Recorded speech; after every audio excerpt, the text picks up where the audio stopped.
On September 27th, 2021, we got the release of Sonic Colors Ultimate, a game that attempted to remaster the original Wii game to 4K 60fps and a few bonuses to make this the definitive version of Sonic Colors.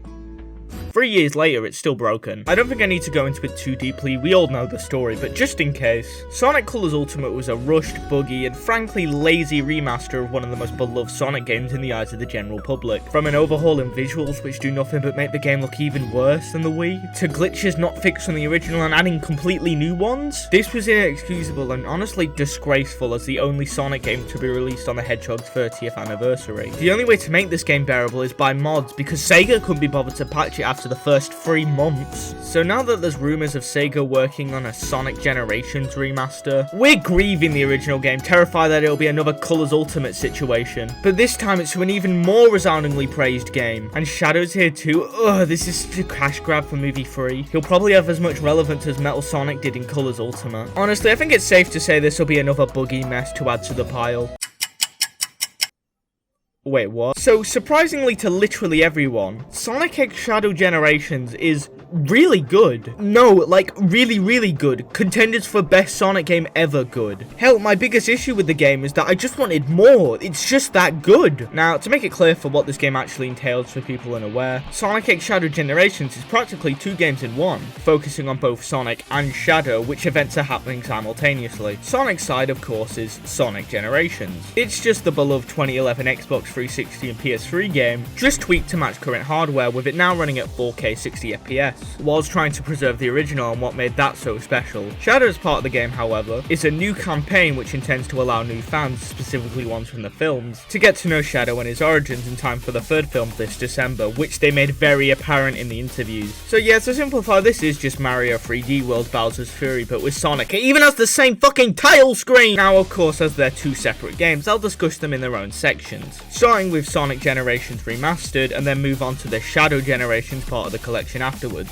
But just before we embark on this time-traveling journey, I do want to mark, as this game is still really new, a spoiler warning for the rest of the video, as this video intends to leave no stone unturned, as this is a full spoiler review of the game. So, you know, go play through the game and then come back, or just keep watching in case you don't care about spoilers. But with that said, let's start with...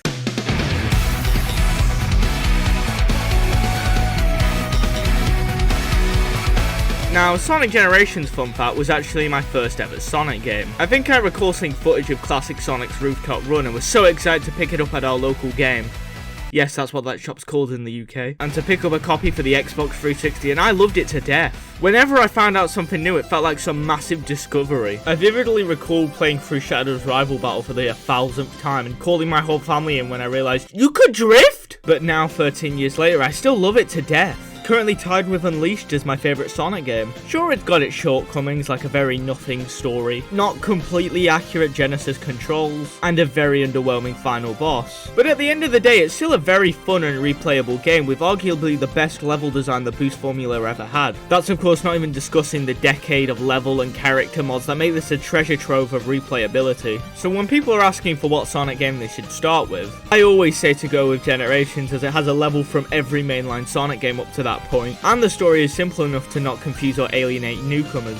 So having a remastered version for current hardware is perfect, especially after all the movies have brought in new fans. And I'm happy to report they did a pretty good job this time compared to Colors Ultimate. After comparing with the PC version, both versions of the game look near identical with the only obvious change in UI. The original of course was made with weaker PCs in mind, having the UI look a little bit more low quality over the years, needing mods to step in to fix it, but with the remaster, all UI and icons look great and better than ever with no issues in sight. The graphics of the game too look about the same. The only difference I could notice is the remaster is slightly brighter than the original. I'm pretty sure they just upped the bloom after looking at cutscenes side by side, but either way it isn't even a bad change. I imagine Sega saw the heavy criticism to the visual change in Colors Ultimate, and were probably pretty scared to do any major overhauls, and frankly that's for the better. Again, Generations visually looks incredible, and instead of changing it, I'd prefer them to preserve what was already there. Seemingly there aren't many gameplay changes either. The only major change is changing the control scheme to match Sonic Frontiers, as it was the most most recent 3D entry up to that point. It was pretty good. The only issue I had was with classic Sonic, with you only being able to spin dash by doing it in the Genesis way instead of just pressing X or square like you could in base gens. Overall, it's not bad, and the fact that there's a legacy option which just reverts the controls back to the original game makes this such a non-issue, which is very appreciated. But something I've heard from others though, classic Sonic can't be moved with the D-pad on the PC version, which is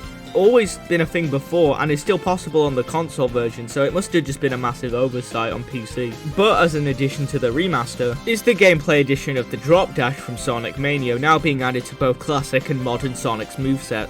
Classic, while useful during the era as it allows you to get a quick boost of speed, isn't nearly as fast as a spin dash, which is still as strong as before. For modern Sonic though, it's just plain old useless. The fact that the only way you can use this by homing attacking then holding the button down for a third time makes this very inaccessible. Like, yeah, I'm aware that's how it worked in Frontiers, but to give that game credit, the game had a double jump so you'd stay in place before setting off your drop dash, not worrying that you'd kill yourself by just trying to pull it off. If it was changed to being activated by holding down the jump button for a little longer, then I could see it being useful, but for the most part it just feels like it's there for the sake of being there. They also added that the game now tells you when you've collected a red ring and how many you've collected so far, which I'm surprised was just never there in the original, but nonetheless it's a cool addition. Although something actually interesting is the way they implemented lives in the remaster. So not exactly explained to you by the game itself, lives are actually still in the remaster, however now just being an optional thing instead of mandatory. When heading into the settings menu, you can now toggle the challenge trials option, which either gives you lives like the original, or just remove the life count, which every Sonic game seems to be doing going forward, including Shadow Generations. Even though I played with the live system off by default, the addition of it goes a long way to make this the definitive version of Sonic Generations. Although one of the bigger advertised additions to the remaster is the newly implemented chows, which can now be found in the levels similar to the red star rings. It's a really cool way to add a replay value, especially to long-time fans who know these stages like the back of their hands. Although I do feel like there was a couple missed opportunities here. Like, I wish the chow section of the collector's room showed the model of every chow you could collect in the game, similar to the characters and not just a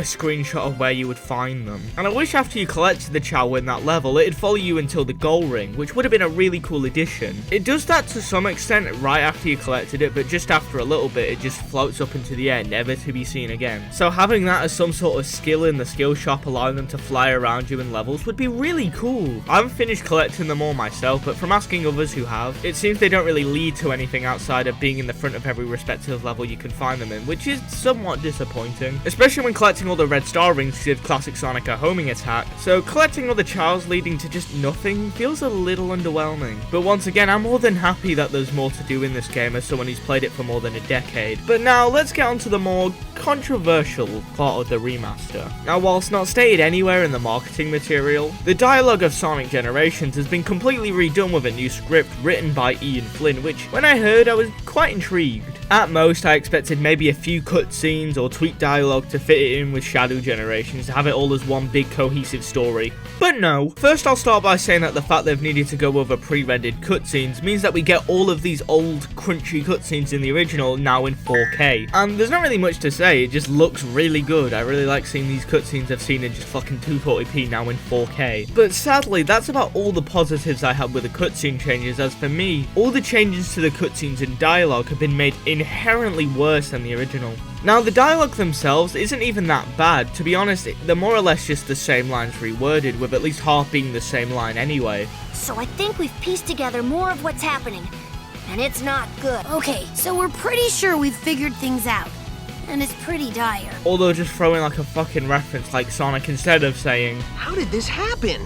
he now says, "Without the time stones?" I know this is Sonic Generations, a game all about nostalgia, so it's understandable to make references to the past, but I don't know, this reference in particular just feels a bit out of nowhere and kind of forced in there. But for the most part, Ian did a pretty good job with a rock and a hard place he had to work with, which we'll soon get into. As the reason this is an inferior story comes down to more the presentation and execution than the dialogue itself. First off, the cutscenes themselves are more or less exactly the same as before, with some specific changes we'll get into later. So it leaves this rewrite of the story to just be more a redub with new lines here and there. Which means the lip syncing and animations haven't been changed to match the new performances made for the remaster, making some cutscenes just really confusing. Like after beating Chemical Plant Act 2, you meet up with Tails commenting on how this place looks familiar, with Tails even saying, And that pink water makes me really nervous for some reason. but with the rewrite, it now changes Tails' line to, Did that monster do this? yet they still have the camera pan to the pink water, even though they weren't even talking about it. This isn't even discussing the new performances, which in my opinion, have to be some of the worst performances most of these actors have ever given. Roger, for example, it feels like he's trying to recapture his original 2011 performance, but after Boom and Frontiers have completely reformed how he voices the character, it leaves his performance feeling like someone trying to parody Roger, not Roger just playing Sonic. Another Sonic? What? Wait a second! Another Sonic? What? Wait a second! Colleen's, while not bad, feels somewhat weaker than most of her Tails performances, which are usually really great, so I can kind of feel that drop off in quality. You weren't kidding. It's like you never left. This goes for a classic Tails too. While Kate Higgins clearly found a way to make both modern and classic Tails sound similar but different, I imagine Colleen wasn't given much direction, so just made her voice a little bit more higher pitched, which, while not bad, to me at least, just isn't as good as what's come before. I think I figured it out. Yeah, me too. This confirms it. It sure does. And Mike Pollock, holy is it bad. You can really hear the age in his voice. He really sounds less eccentric and theatrical. It's the exact same time as when you asked earlier, and it'll be the exact same time when you ask later. There is no time here! It's the exact same time as when you asked earlier, and it'll be the exact same time when you ask later. There is no time here! Hell, they couldn't even be bothered changing the laugh, probably because he can't even do it anymore. And classic Eggman's voice isn't even different to modern Eggman's. While of course both sounding pretty similar, I like how there are somewhat notable changes in the way they both speak. But now it's just the same pitch and tone on both, which once again, it just makes it worse. I'm gonna dedicate the rest of my life to forgetting it.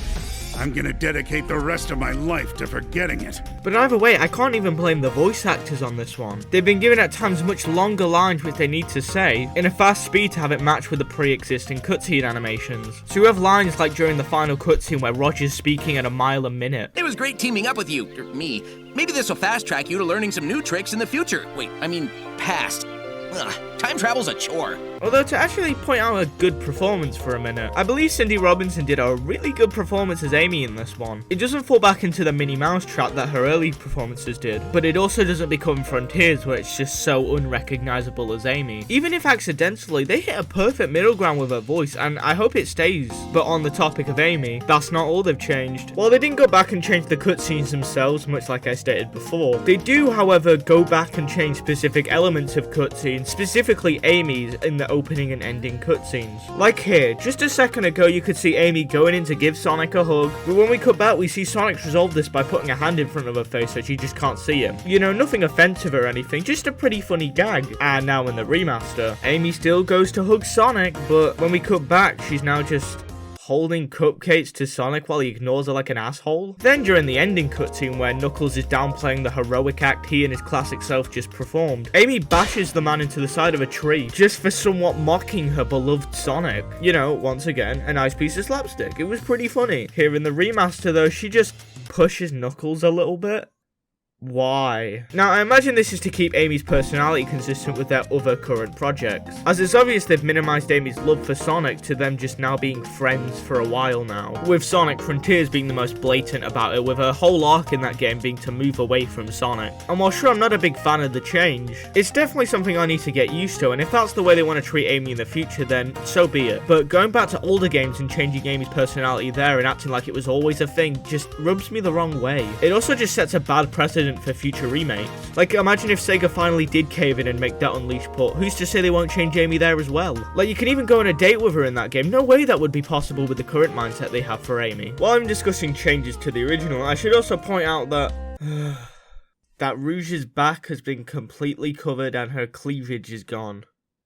Yes, people were actually upset about that. Now, the back one just is kind of confusing because the reason it was there to begin with is to show how her wings get through the suit. Now, it makes no practical sense, but, you know, it's not the end of the world. The fact that her cleavage is gone is a good thing? If anything, it makes the heart symbol so much more clearer to see without it. All I can remember from this was when the game was leaked early by like Switch ROMs and the sorts. A ton of anti-woke grifters saw the Amy and Rue stuff and acted like, the woke left is ruining Sonic Generations! When it was like insanely clear they could give less of a shit about Sonic and just wanted to be mad at something that week. They did change Rouge's render in the collection room, so I don't know, maybe the woke left are ruining Sonic. Which leads me to the point at the end of the day. This is Sonic Generations. This is a game that has such a nothing story, so messing it up really isn't a big deal, as there was barely one to begin with. The only thing that's worrying is, once again, the precedent it sets for future remasters. Like, what happens if Sega does make remakes for games that have been heavily requested for ones? You know, like the adventure games, games with more cherished stories. People would be pissed if you messed them up. But I believe even Sega knows they need to be careful with such an endeavour.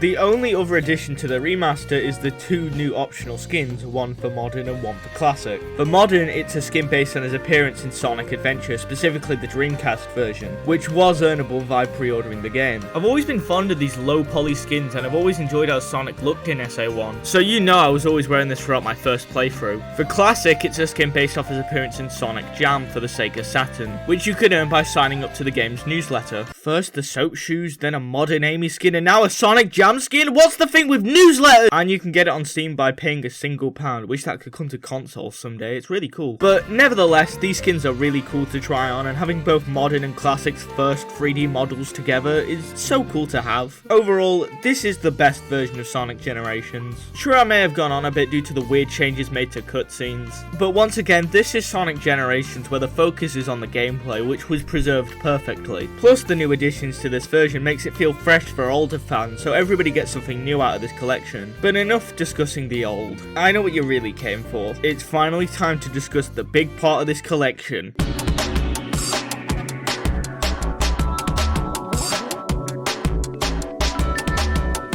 Now, if to be completely honest, I didn't have tons of hope in this project. When the first batch of rumours was starting to come out, I frankly just expected this to be something similar to Episode Shadow, which, if you don't know, was a free DLC to Sonic Forces. All it did was repackage 3 pre-existing stages by slightly tweaking them and claim them to be prologue to the main game's events. So with Movie 3 releasing in December, I just expected Sega to pull a similar trick again. But I was so fucking wrong.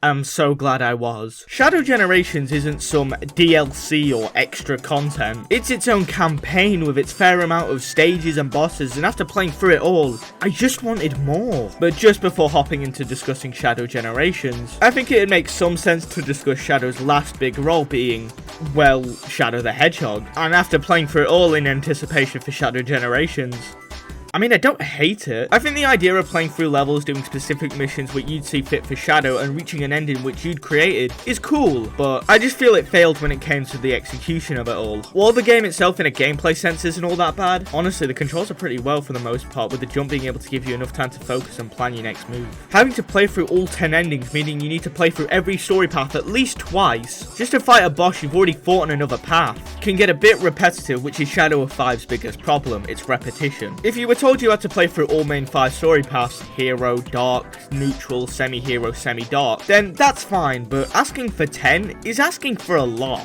But now that we're finally caught up on everything Shadow the Hedgehog, time to dive headfirst into Shadow the prologue.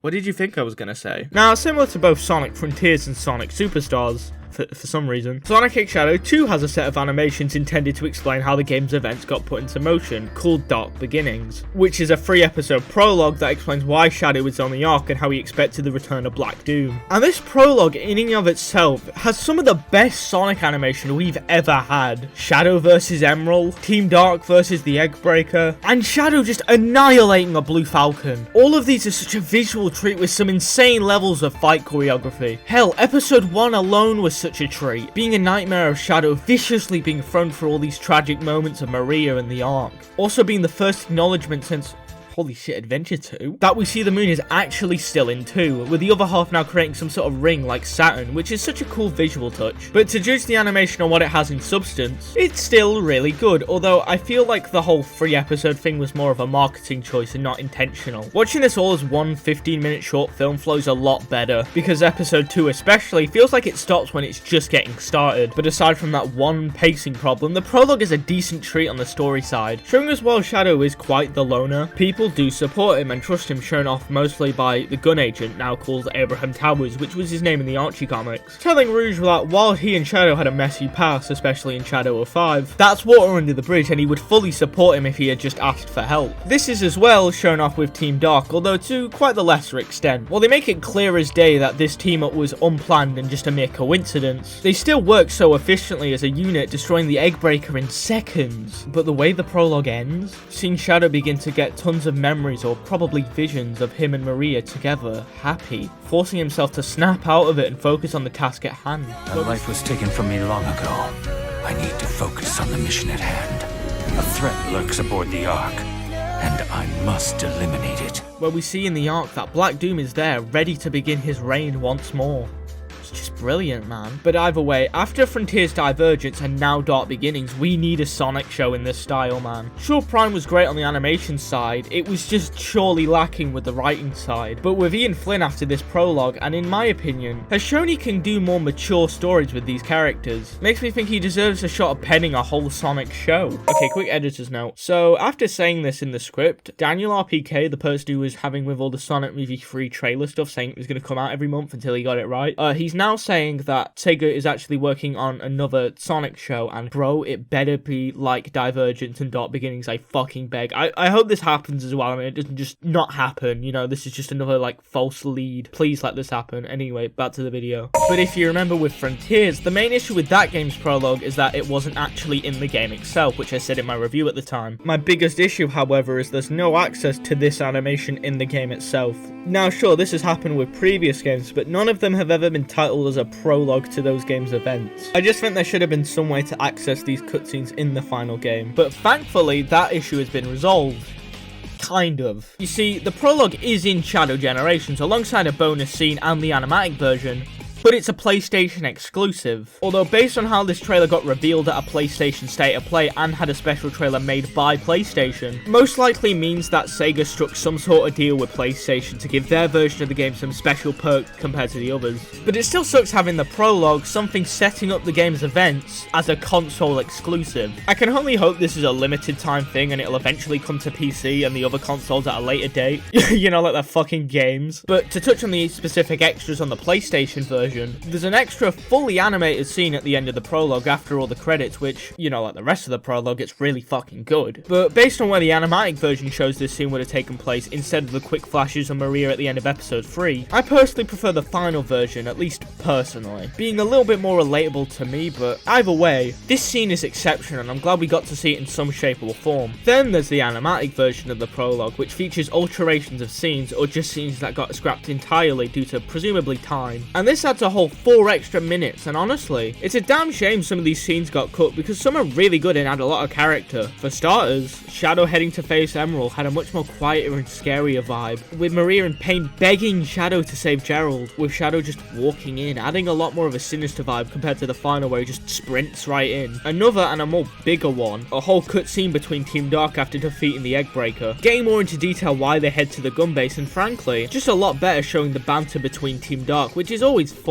And then right after, a deleted scene at the beginning of episode 3, showing young Abraham's consistent beef with Shadow the fucking Hedgehog, and finally having Rouge's dialogue at the start of episode 3 not come so out of nowhere as the final does. Overall, the animatic version is just definitely a lot better paced, and honestly makes the final version feel more like an abridged version, missing out on some of the more scenes that add character. But enough discussing the prologue, let's actually talk about the game itself, Shadow Generations. We start this adventure with an optional recap which discusses the Ark incident, Sonic Adventure 2 and Shadow 05, going over all the most integral events in Shadow's history, which makes sense, as characters tend to mention the events of those games pretty frequently. But when actually starting up the game proper, we're greeted with a quick flashback showing Maria and Gerald waking up Shadow for the very first time. Flash cut to current day and we're met with Shadow, after the events of Dark Beginnings now on the Ark, trying to find whatever looming threat is on the Ark. As Shadow starts to find its source, we're thrown straight into the first level, where Shadow's on the chase of whatever that threat may be. After a decent portion of the level, it's revealed to be Black Doom, who's able to manipulate the world around them into what's known as the Doom Zone,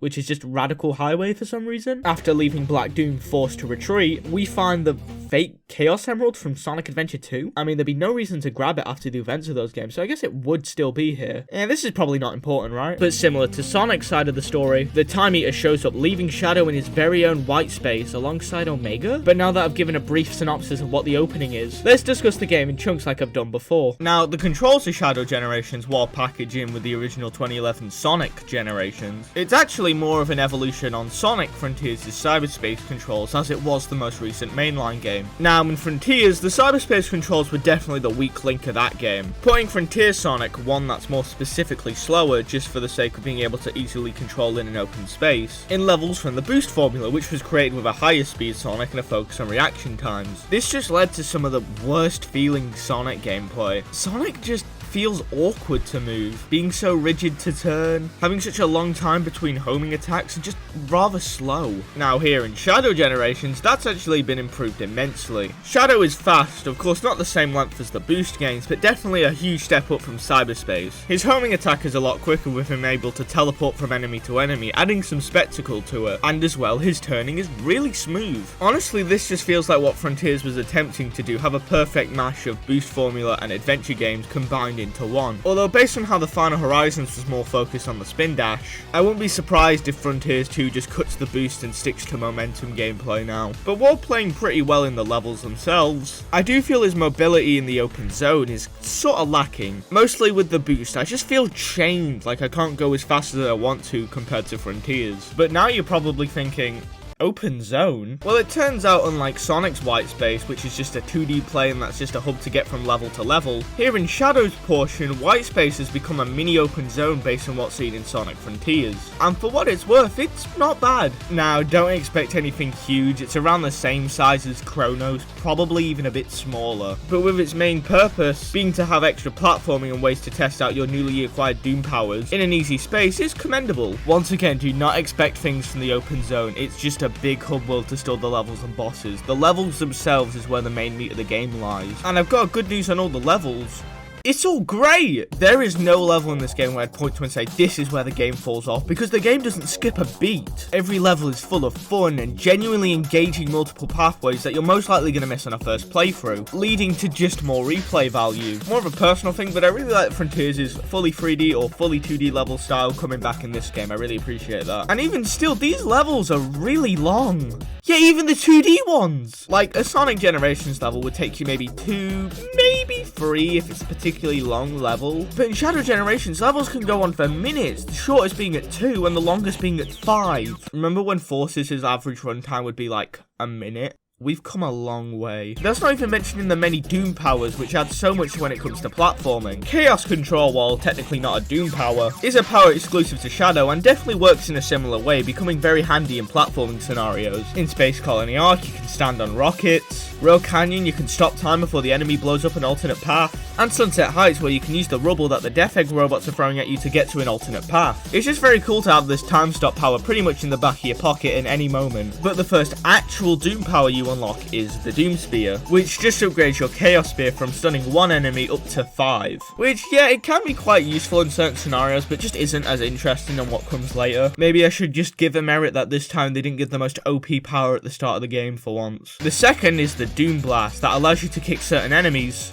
and Methodist forwards and teleport to their location. If I only had one gripe, it'd be that they only let you use it on certain types of enemies and not just any enemy you come across. Although I could see it being somewhat broken, being able to skip massive chunks of level through this. If it was something similar to Chaos Control where you can fill up a meter, maybe it would be less broken, but I don't know, I'm just spitting. But when used effectively and usually on paths that the game doesn't highlight, you can skip whole areas with a certain move and it just feels so satisfying to pull off, like you've cracked the code. The third is the Doom Surf, which while situational and only functional on water, it's just still a very cool ability to surf on water, and it covers a lot of ground in the white space. The fourth is the Doom Morph, which is quite controversial. The biggest issue is the game just doesn't do a great job explaining how it works. Hell, I had to use a tweet to figure out how it functions. It definitely becomes a lot more fun when you actually know how to use it, but the game definitely needed to do a better job of actually teaching it to you. And the final ability you unlock is the Doom Wings, where you get to use it for a short time during Space Colony Arc Act 2. It makes sense why it's locked off till the end, as it can be sort of overpowered. weird, as when you gain 50 rings, you can just fly over stages, clearly being this game's substitute for a super form. And while fun during the final 2 levels, which it feels like they were made around, in other levels it can just feel like I'm on God mode, just flying over all the levels, and personally sucks the fun out of it for me. It's kind of the same reason I don't really use Super Sonic in Sonic Generations, as you just fly over all the obstacles, it really just takes the fun out of it for me. But it's more fun in White Space and the last 2 levels, which it feels like it was more made around. But that's all the Doom powers. While more situational than I would have preferred, they're all really fun and just add a new gimmick or a pathway to every level, which is nothing but a good thing in my eyes. And now after discussing how levels are played, let's discuss how they look. The Space Colony Arc is first, and it's been a while since we've been here, and it's never looked better than now. Being where Shadow was born makes a thematic sense on why we'd start here, and having Black Doom morph the level halfway through into Radical Highway makes somewhat sense too, as of course this was the first stage we played as Shadow. It means we get to replay through Shadow's first canonical location, and the first place we ever got to play as in, which was probably unintentional, is still very cool. Next is Rail Canyon, and once again it's just nice to see this level be remastered. The beautiful sunset in the back while you're needing to switch between this busy railway is so fun, and once again there's a thematic sense on why we'd be back here. As in Heroes, this is where Shadow first saw a Shadow android, starting to question if he's the real Shadow or just another android, which of course continued into his own game. Black Doom also switches this level as well, but as you'll soon see, it just has more of a hyperfixation on Radical Highway. Afterwards we get Kingdom Valley, and once again these are the most beautiful versions of these stages by far, with Act 1 being you grind down rails made out of wind and surfing on waters as you fight enemies, whilst Act 2 you go directly into the castle and stop Eggman robots from invading, which is just so cool and inventive, and once again making sense on a thematic level, this being the first place in Shadow's story where he released and first met Mephiles the Dark, which probably not, I don't know if he's in the game, probably, maybe, I don't know. And then we have...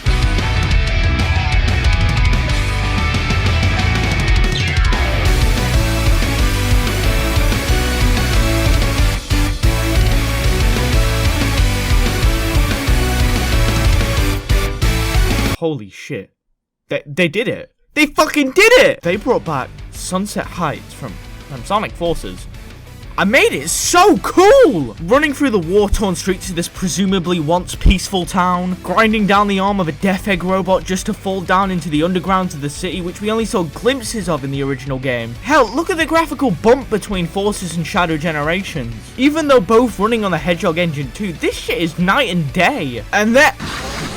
No, bring it back! Bring it back! This was the only time I was legit sad that Black Doom interrupted the level. Well, yeah, this is still like a really fun segment. After escaping the Doom Zone, that's it. It's just a goal ring. Come on, even Rail Canyon still had like a minute of level left. I just wish there was a little bit more, as I'd argue Sunset Heights is one of the best levels in the game. Forces always had the greatest concept of any Sonic game, and seeing it finally realized is such a cool thing that honestly I'm just kind of sad to see it go so soon. Act 2 is still pretty cool though. Changing to a grey rainy sky as we platform before the Death Egg robots from the background come into the foreground, only to spend more time in the underground. Moving on to the last location being Chaos Island. While every other location has had at least some thematic sense, although Forces should have technically taken place in Arsenal Pyramid, but we'll let it slide, he was there in episode Shadow. Chaos Island kind of throws a curveball into every level being thematic to Shadow, as once again, that's a location from Sonic Frontiers, a game Shadow wasn't in. The only thematic relevance Chaos Island would have is to Tails and maybe Sage, but obviously they're not here, so this makes no sense on why it is here. I imagine it's most likely for 2 reasons. Sega's trying to save money by just reusing assets from the most recent Sonic game, or just wanting a stage from the most recent mainline game, which I could get, but even just by looking at it, there's not anything super memorable about Chaos Island in this game. Once again, like all the others, it's a good stage, don't get me wrong, but there's no awesome set pieces mid-level like Sunset Heights or the Rocket QTE from the Space Colony Arc level. There is a bit on the rail where the background we see the volcano is just erupted, meaning this takes place just as Sonic's completed the pinball minigame. So it would have been cool to see Super Sonic vs. Knight in the background as we progress through the level. That would have been really cool. But just before we face the final boss, it looks like there's one final location, which is This highway is looking a little bit more radical right about now. Yes, the final location of Shadow Generations is Radical Highway, and I kind of love it, but I still kind of hate it. Like, since we've been going there almost halfway in a good chunk of the levels, it makes somewhat sense that Black Doom's final test before facing him would be a full level of Radical Highway. Kind of similar to Unleash in the way of that we hear Eggman talk about Eggman Land throughout the whole game, just for that to be the final level before we face him. But at the same time, why isn't this the Black Comet? You know, Black Doom's home base? Hell, better question, why aren't there any levels from Shadow 05? This game uses so much from that, like the same villain, to smaller things like cutscene music, so having no level based around that game in particular is quite odd. I think if every time we went to the Doom Zone, I wish instead of it all being Radical Highway every single time, it should have been on different levels from Shadow 05, like for example, Cryptic Castle, Circus Park, or Digital Circuit. But at the same time, I do like that full circleness where one of the first places you go to the game is one of the last places you go in the game. Although I do have a hunch that the DLC level based on Sonic Movie 3, which will be out in a couple weeks, whilst looking like Japan, I believe it will be based on Westopolis for a couple of reasons. The first is the State of Play trailer that revealed this DLC was using Westopolis music in the background. By scenes from the Sonic the Hedgehog 3 movie, and arrives December 12th. And during the filming for Sonic 3 last year, Daniel RPK spoke up while they were filming in London saying that they were turning the place into Westopolis. So I imagine that the Sonic 3 level, whilst not confirmed, I wouldn't be surprised if it's the unofficial Shadow 05 level. But overall, this is some of the best boost gameplay we've seen from the series. Every level has so much spectacle, variety, and so many multiple paths that can trim minutes off your time, making this game such a fun game to speedrun. And before we finish on the gameplay side of things, let's discuss the few yet impeccable bosses this game has. The first is the Bio Lizard. Perfect, he's not only from Shadow's first game, Sonic Adventure 2, but Shadow's prototype as well. Of course he should be here, but man is this boss fight fun. Starts off similar to SA2, but less than a minute in, it starts growing arms from the orbs that you'd use to reach its core, then connecting itself to the wall and throwing a barrage of orbs, leading it to throw a huge projectile at you, which... Bro. This trumps all of Frontier's Titan fights, both on a gameplay level and on a coolness level. And once again, this is the first boss, by the way! The second fight is with Metal Overlord, and personally, this is my favourite, being a complete reimagining of the boss. Whereas the original was a big fight high in the sky, now it's a fight that takes place down in the sea where we see chunks of the now sunken final fortress. And as well, after using it both in Kingdom Valley and Sunset Heights, it feels like the big final test of the Doom Surfs to make sure you've mastered it. And similar to the Bio Lizard, this boss is filled with cool spectacle here and there. If I were to have one gripe with this boss though, it would be selling me on the concept of this being a sunken final fortress, cause let's be honest here, this is just Chemical Plant. I get it, they're working with a budget, so just recoloring some assets makes a ton of sense. But the fact it's telling me this is a sunken final fortress, yet I can see fully functional buildings around me, won't make me unsee that this is just spaceport from Forces, just now with some recolored textures. Still my favourite boss, by the way. Then there's the last one with...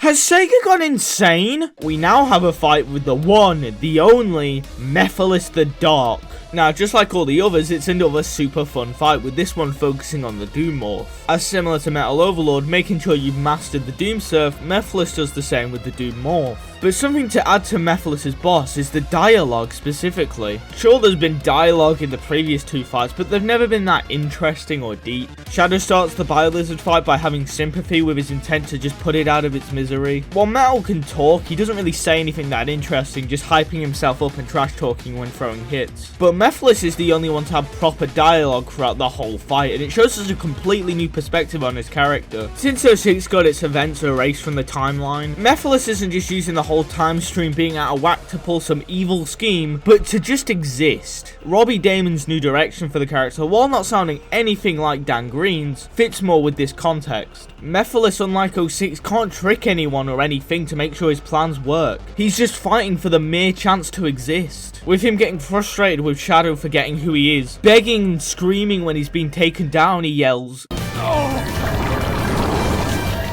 exist! adding a sense of sympathy to him. While I feel Mephiles may be the weakest of the three in a gameplay sense, although not by much, his dialogue adds so much to this fight that the others lack. Now moving on to the story, while I really love what's here, this is definitely better than Frontiers by a wide margin, but I do somewhat still feel disappointed in some elements. While I'm aware the original generations had quite the nothing story, I kind of expected going in Shadow's portion would have a bit more of a richer story to add some contrast between the two. Once again, for Shadow's portion, I really did like what was here. I just feel there was a lot of elements like locations or characters that barely got acknowledged. Like take for instance with Sunset Heights and Chaos Island, places Shadow has never been to before. I wish we had some of his dialogue throughout the level, hearing some of his thoughts on the world around him being so unfamiliar. Hell, maybe he runs through Kingdom Valley and he swears he's been here before, but he can't put his finger on where or when it was. But I think it's best to go in on a character to character basis and see how they're all used in this narrative. The first character you meet up with is E123 Omega, which makes perfect sense as not only was he in the prologue, but also a member of Team Dark, so like,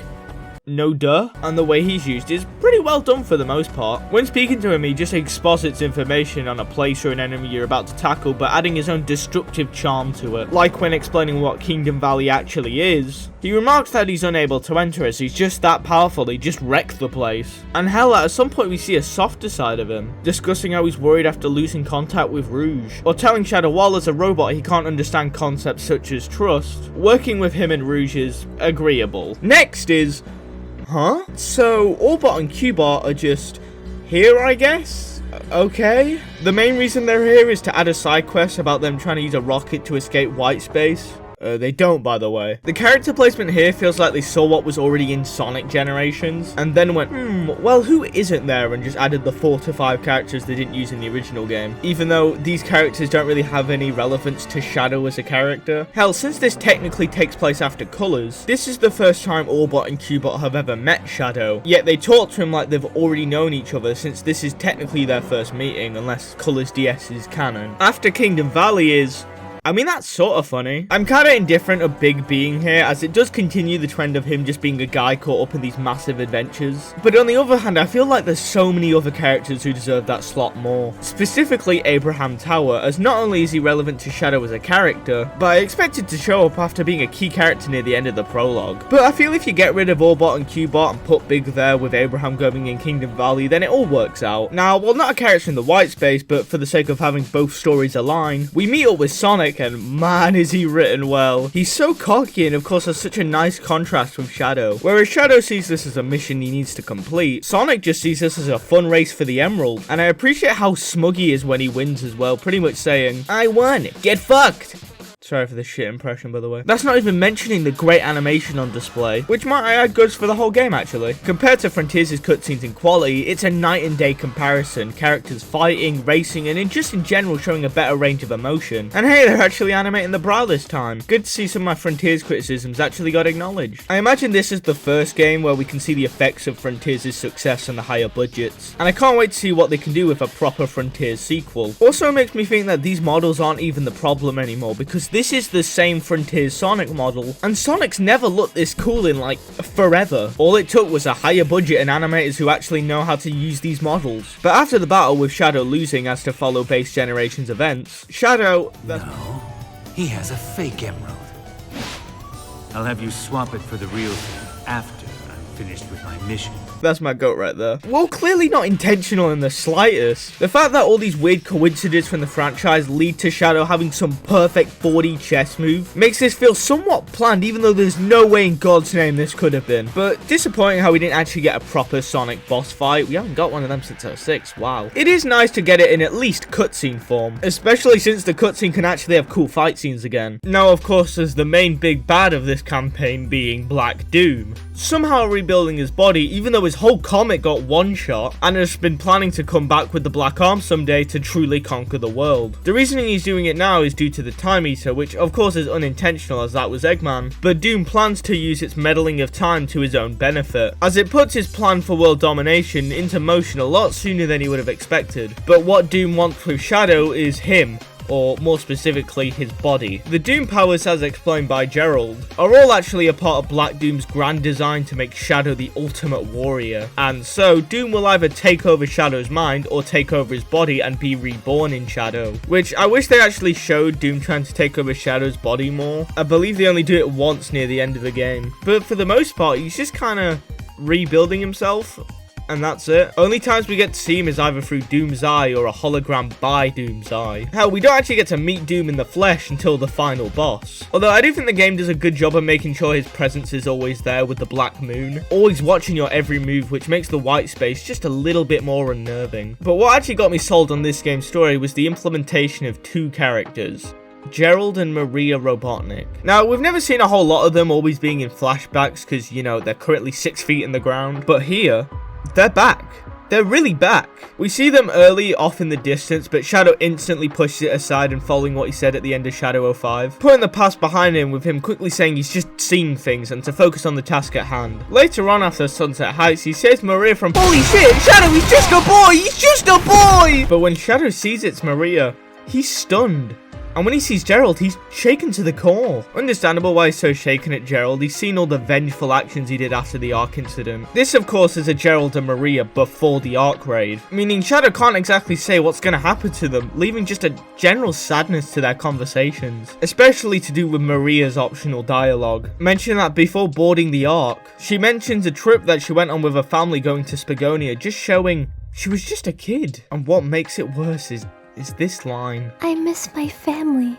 I miss my baby sister most of all. I do hope grandfather finds a cure for me soon so we can all go home together. Dude, the dramatic irony at play here just hurts. Because this game's made it very clear what's going to happen to her. I know what's going to happen to her. Hell, Shadow knows what's going to happen to her. But he can't say nor do anything, as it would create a paradox. Man, Sonic games aren't meant to make me feel this way. There's of course some more sweeter scenes with Maria, her commenting on Sonic and Shadow's fight and saying Sonic seemed nice. Or finally having that 25th anniversary comic that explained Shadow's name finally canonized, after Shadow starts to show some serious levels of anger, mentioning that he's not gonna mess up this time and truly destroy Black Doom for good. This of course all culminates into the finale. After truly gaining the Doom Wings, Black Doom merges white space with the Doom Zone, making the world a red hellish void, and leading a path up to the Black Moon for Shadow to face him. Shadow now gaining a gold glow, ready to face Black Doom. Here's the parting words of Gerald and Maria. Gerald apologetic for working with Doom and saying he's sorry that he forced Shadow into facing his actions, yet is still proud of who Shadow has become, and he even calls him his son. And Maria, oh my god, bro. Shadow promises he's gonna get rid of that destructive power he showed before, but he'll still fight. Fight with your wish in my heart. Your wish for everyone to have a chance to be happy. This is so perfect. Maria's wish now coming from Shadow in the future, bringing it all full circle. Having him smile, not smug, genuinely smile to cheer up Maria is just perfect. Man, this game is so fucking good. But now, it's time. Time to face Black Doom. After going through Radical Highway one final time, we meet face to face with Black Doom. Shadow stating it's truly time to sever the bond between them, with Doom just like last time transforming into Devil Doom. And this boss, man, it's perfect. Truly the best final boss of a Sonic game. Starting the boss on the Doom Surf, throwing Doom's own attacks right back at him just to get close enough to throw hands with him, just like Metal Overlord. Phase 2 begins with us needing to chase him down with none other than the Doom Morph, jumping from pieces of Radical Highway to reach Doom and once again throw hands. And wait, where was Doom Morph used again? Metalus. This game has been actively training you for this fight throughout the entire game, allowing you to use most, if not all, your Doom powers against him in this one final brawl, leading to Doom eventually needing to transform even further into what's known as Neo Devil Doom. This is just a straight up flight fight, using the Doom Wings to chase him down while he throws projectiles back, and finally destroying him and the Black Arms once and for all. That's not to mention the remix of All Hail Shadow in the background, ending with Black Doom trying to use Chaos Control with Shadow. I'll just let the game take this one.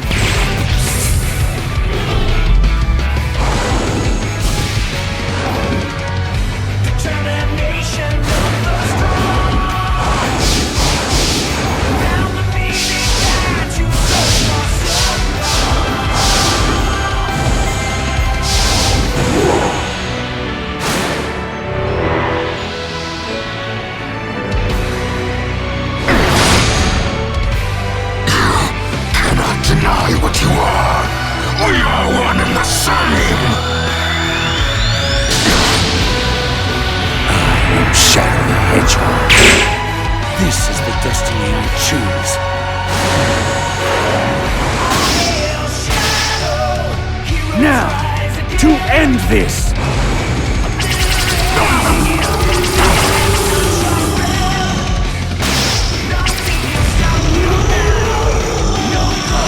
I crafted everything up till now, and yet you deny me!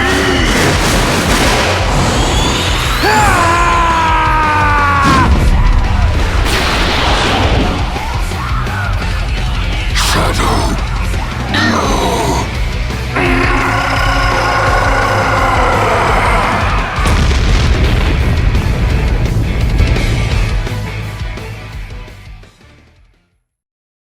After finally putting an end to Black Doom, of course your newly formed powers go away with him. And now that the mission's complete, Shadow gives Rouge the real emerald, allowing Sonic to go super on the Time Eater. But Shadow, he needs to say goodbye. He sees Gerald and Maria start to disappear, being returned to their own time. And you can see the panic on Shadow's face, not wanting them to go again. He just got them back. They don't know what's gonna happen. But Maria consoles him, tells him his friends in the presence need him, and no matter what, she'll always be in his heart. Shadow can't bear to see them go, so he runs just before they disappear. He catches up to Rouge and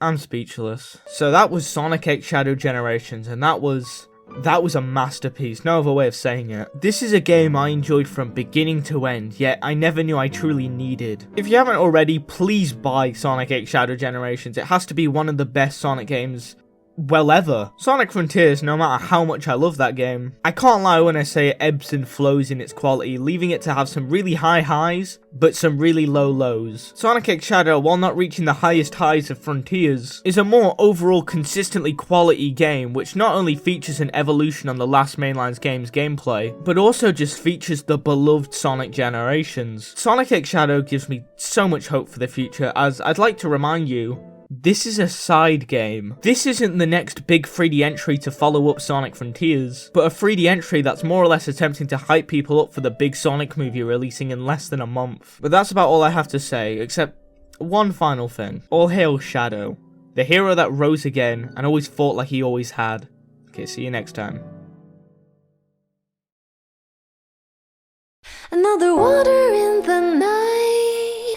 Let me paint the view, color the town with my light. For every moment shared with you, night and in the day, but never fully gone. Going to be back again until the coming of the dawn. Maria. Shadow! They must be from a point in time before the Ark disaster. Perhaps I can change their fate. Shadow? You look grim. Are you alright? I'll be fine. We'll all be fine. Two ends meet at zenith. Nothing comes between us. Dancing like ballerinas under the moonlight all night long. How these plain and simple scenes get painted so vividly by you. I just wanna stay with you around the waters rolling in. Whenever our eyes meet, you know you lit me at trance. It means everything to me looking down below. The one I said divine, the way you might go.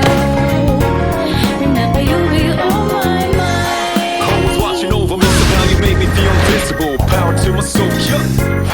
How the easy things that used to bother me, cause your existence just lights me up, yeah. You always got my back, and of course I got your back. Don't you worry about that now. It's been a good day, good night. It's gonna be a good day, good night. I'll stop Rouge.